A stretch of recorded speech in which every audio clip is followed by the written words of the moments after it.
Mesdames et messieurs, frères et sœurs dans le Seigneur, que Dieu vous bénisse au nom de Jésus-Christ. Bienvenue dans la matinale de Cantique. Que Dieu vous bénisse encore une fois. Ce matin, je vais partager avec vous un échange avec un parent. Celui-ci m'a envoyé une image qui m'a beaucoup intrigué. Et à partir de cette image, une inspiration m'est venue de sensibiliser et de partager avec vous où notre jeunesse, particulièrement la jeunesse africaine, les populations africaines, à quel niveau de médiocrité nous nous retrouvons en ces temps et époques de grâce.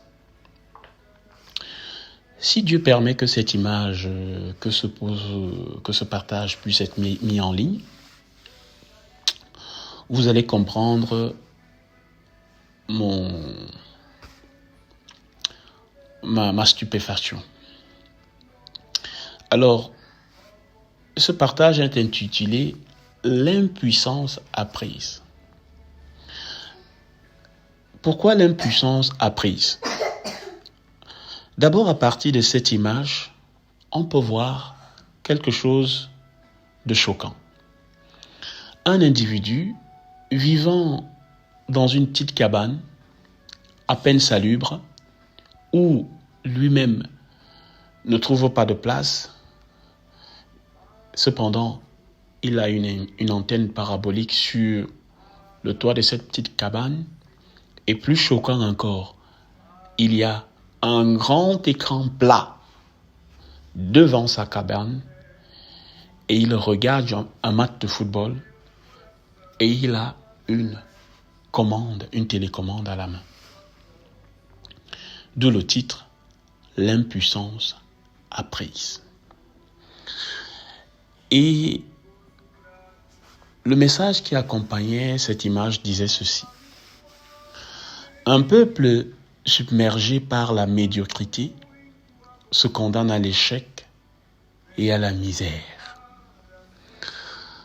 Quand il connaît plus sur le football que sur ses propres droits, quand il crie plus fort pour un but que pour une injustice, quand il exige plus d'un joueur de football que de ses dirigeants. Tout est dit. Dans la plupart des pays africains actuellement, la plupart des pays qui ont participé à cette compétition, pour ainsi dire, africaine de football, la plupart de ces pays traversent des difficultés énormes. Certains même sont en guerre, où il y a des sécessionnistes qui opèrent, des terroristes qui opèrent, qui tuent des populations tous les jours. Et pendant même cette compétition, certaines populations africaines connaissaient des attaques de terrorisme.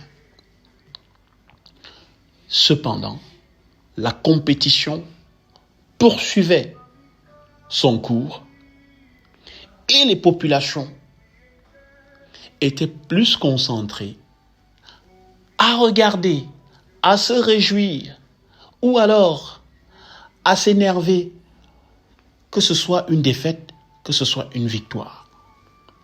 Et quand vous allez dans les réseaux sociaux, vous allez voir que toutes les populations sont concentrées à cela. Et quand j'ai reçu cette image, j'ai été conforté dans ce que je pensais. Je ne veux pas avoir un discours ici à caractère politique. Je ne veux pas entrer dans le domaine du football. Mais je crois que quand on vit dans un milieu, on est acteur, qu'on le veuille ou non, est responsable de nos actes au sein de ce milieu-là. Je voudrais ici aller plus loin en disant ceci. Nos populations sont devenues impuissantes parce qu'ils ont concentré leur objectif à des choses viles,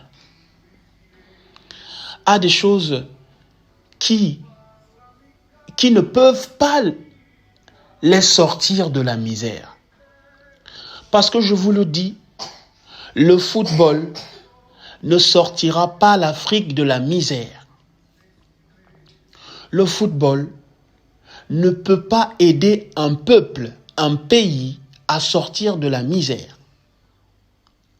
Donc, ces idées arrêtées qu'on a partagées à nos parents en leur disant que faites tout pour que votre enfant réussisse pour jouer au football, cela va changer votre vie. Parce que derrière le football, il y a des choses plus graves et plus ignobles que lorsque j'ai compris ce qu'il y avait derrière le football, j'ai perdu toute la passion que j'avais pour le football. Parce que, en tant qu'originaire du Cameroun, vous ne pouvez ne pas aimer le football.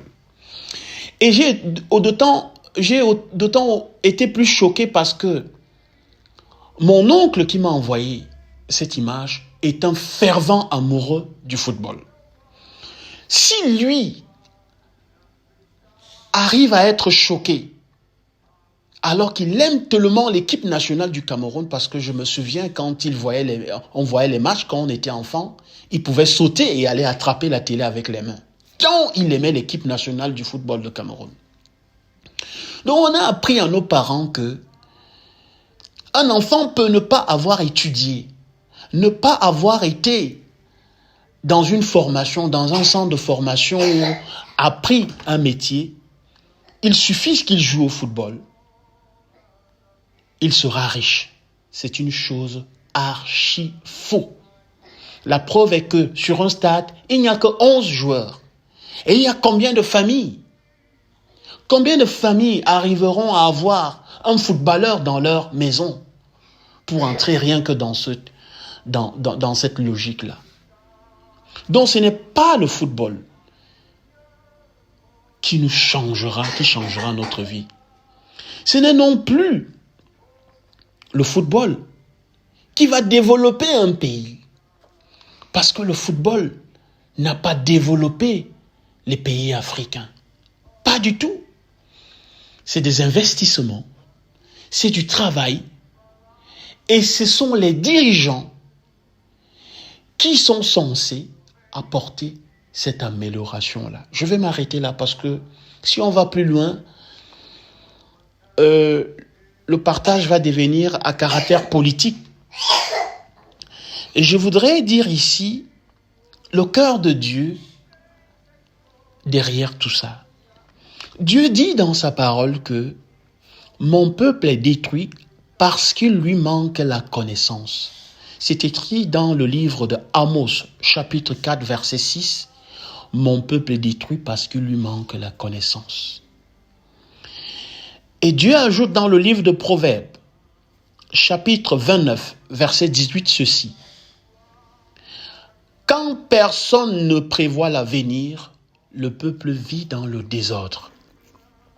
Voilà donc nos États passionnés par cette chose, j'appelle ça une chose, qui ne va ni changer leur pays, ni changer leur vie, ni améliorer les conditions de leur vie. C'est une impuissance apprise. Et nous ne pouvons accuser personne. Parce que Dieu dit, la connaissance est l'atteinte de l'Éternel.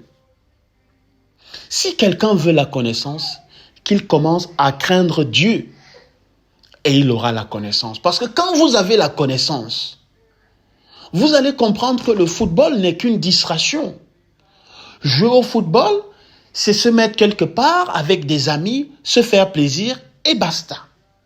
Mais quand cela dépasse l'entendement au point où Il y a des meurtres, il y a des viols, il y a des assassinats, il y a des détournements de fonds. Vous vivez dans la misère, il y a la vie chère. Personne ne s'émeut. Mais c'est quand il y a une défaite de football ou une victoire qu'on voit le peuple crier et sortir dans la rue. Il y a quelque chose qui ne va pas. D'où le thème de ce partage, l'impuissance apprise. Il y a beaucoup de choses à dire là. Je crois Dieu que vous allez méditer là-dessus. Comment sommes-nous arrivés là? Chacun de nous a une réponse. Mais chacun de nous également individuellement a un travail de fond à faire. Comment se détacher de toutes ces choses qu'on nous a fait croire et qui n'étaient pas vraies? Je vais terminer par une image. La France gagnait la dernière Coupe du Monde. Et sur la place en France, si je ne me souviens, si je ne m'abuse, c'était, comment on appelle cette place en France? Bref, une grande place où le peuple pouvait se rassembler en France, à Paris. Toute la France était réunie là pour festoyer la Coupe du Monde. Un an plus tard, il y a la Covid-19 qui sévit et à cette même place, le peuple se faisait massacrer, tabasser parce que le peuple trouvait que les mesures qu'on avait mises en place faisaient en sorte que leurs droits, leur liberté n'étaient pas respectés. Est-ce que vous comprenez quelque chose dans ce sens-là? Le football ne développe pas un pays. Le football ne changera pas nos vies. Tout au contraire. Celui qui croit ça se trompe. Ils nous ont rendus impuissants en nous faisant croire en cela. D'où le titre de mon partage ce matin. L'impuissance apprise. Abonne-toi si ce n'est pas encore fait. Partage si tu as été béni.